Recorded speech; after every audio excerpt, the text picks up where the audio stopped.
ہزاروں قسم کے لوگ ہوتے ہیں، ان کی ہزاروں قسم کی پریشانیاں اور آزمائشیں ہوتی ہیں۔ لوگ عموماً پوچھتے ہیں کہ کچھ ایسا پڑھنے کو بتائیں جو ہماری پریشانیاں اور ہماری دعاؤں کو اللہ سبحانہ تعالیٰ قبول فرما لے۔ تو یہ قرآن پاک کی آیت ہے، اور جس کسی نے بھی ان جملوں کو نیک نیتی کے ساتھ ادا کیا، اللہ سبحانہ و تعالیٰ اس کی دعا کو رد نہیں فرمائے گا۔ لوگ عموماً پریشان ہوتے ہیں، ہماری اولاد، ہمارے شوہر، ہماری بیوی، ہمارے گھر کے حالات، کاروبار، اس طرح کے مسئلے مسائل بہت زیادہ ہوتے ہیں۔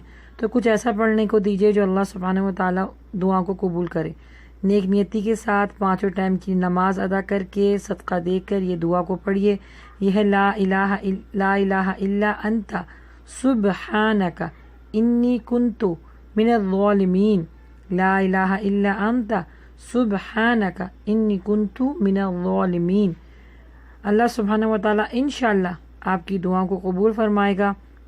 اس کا ورد جاری رکھیے، اور تعداد کے ساتھ نہیں بلکہ نیت کے ساتھ پڑھیے انشاءاللہ۔